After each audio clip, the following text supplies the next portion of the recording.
Hello summoners and welcome to UKVersus, and today we're talking Riftbound news.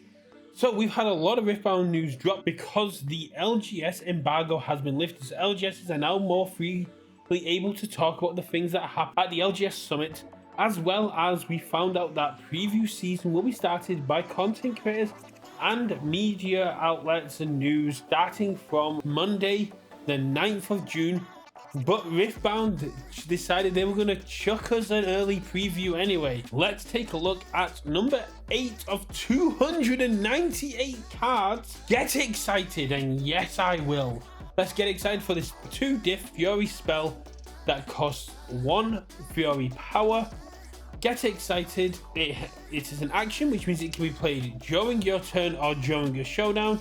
And it reads, discard 1 card, deal its energy cost, that's the cost in the top left hand corner, as damage to a unit at a battlefield. So you cannot damage units in an opposing base, but if they're on a battlefield, this allows you to ignore the power cost of the card you discarded and just deal damage. So with things like Possession being an 8 power cost card, you can discard that, deal 8 damage to say a Yasuo or a Victor or Volibear and knock them back into trash. As someone on the Riftbound community Discord pointed out, you can discard a Super Mega Death Rocket, deal 4 damage to a unit on a battlefield, conquer that now available unoccupied battlefield, and then trigger the Super Mega Death Rocket to discard another card and pick it up.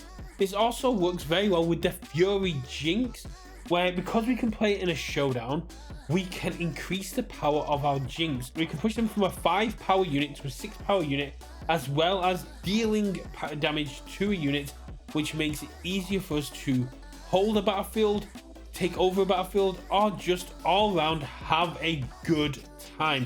This is such a high impact, low cost spell, and it is something that Jinx has needed for a very long time.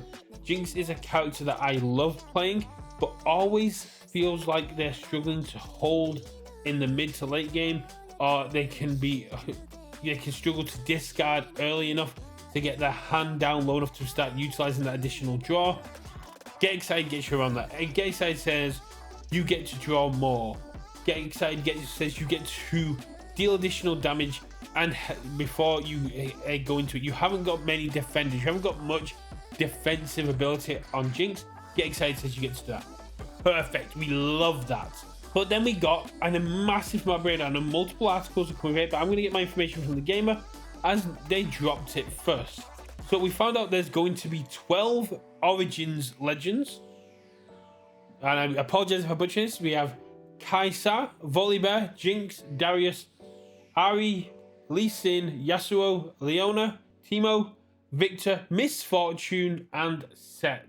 There are going to be more champions within there that may get their own legends eventually, and I'm very excited to see what the Miss Fortune legend does, going off how impactful the champion can be. But these are the 12 legends that will have their own archetype within the set.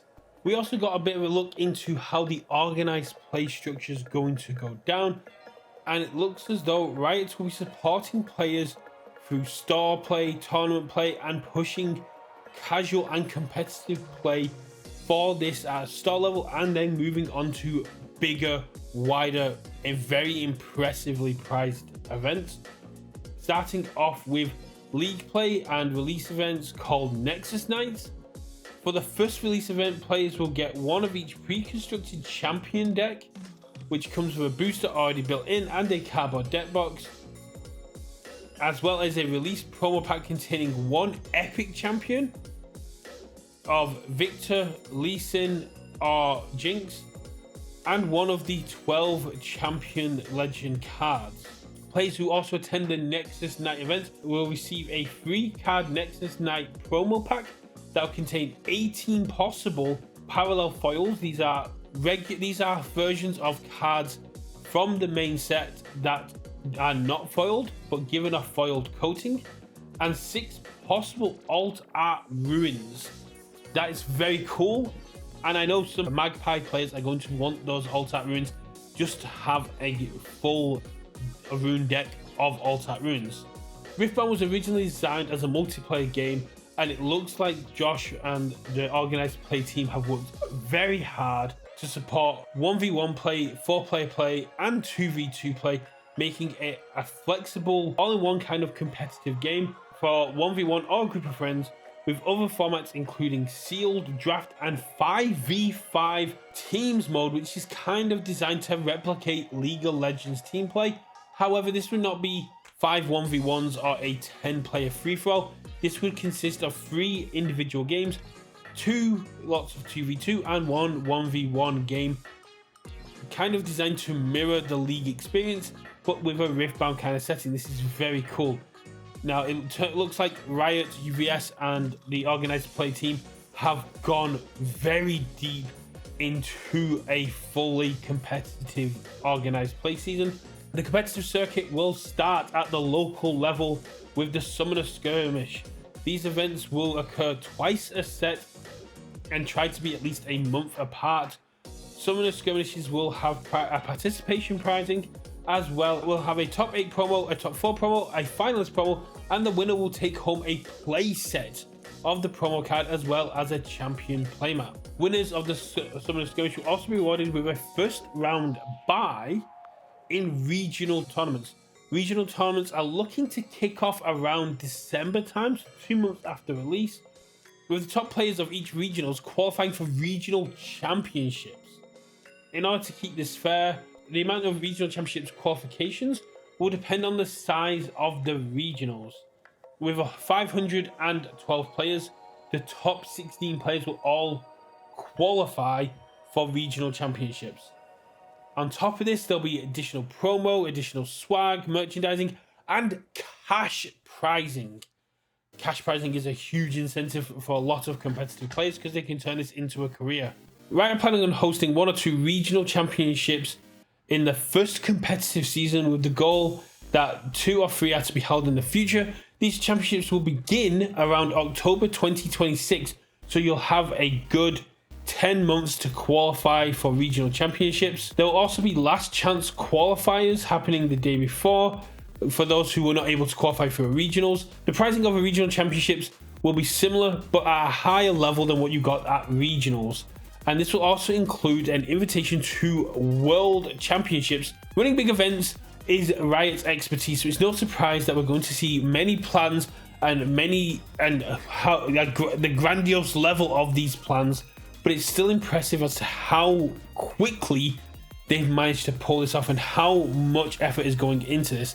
Riot is definitely hitting the ground running in the TCG space. They are quickly putting to bed any kind of thoughts that this is a cash grab TCG.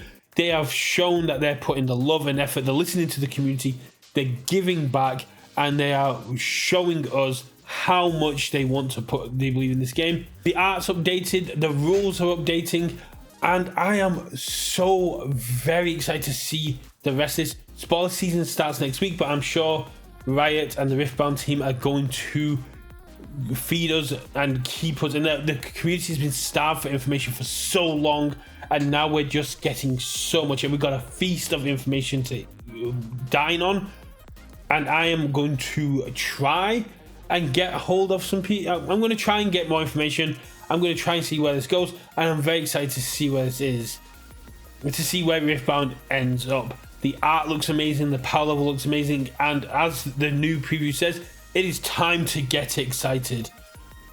Everything should be revealed before the Chinese release in August. If you're going to the League of Legends Championships in China, Riftbound will be there. If you're going to be at Gen Con or PAX Unplugged, Riftbound's going to be there. If you are at TFT France, Riftbound's going to be there.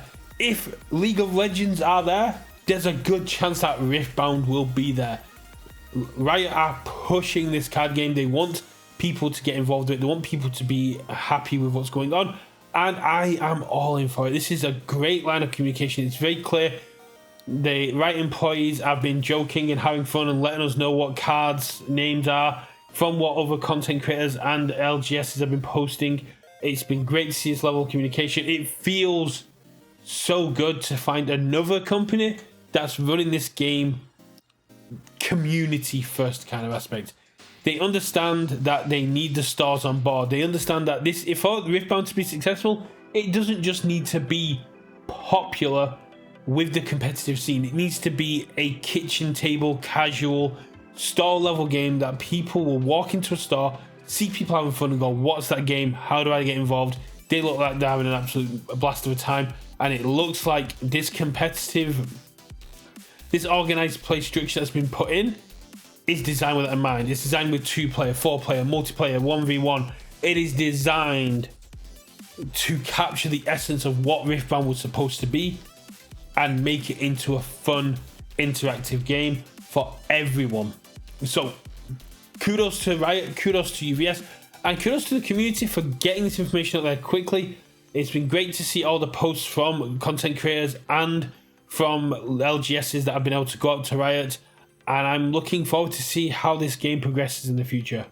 I will see you at Drift the Rift, and hopefully I'll see you at a Riftbound event soon. I'll catch you there. Bye.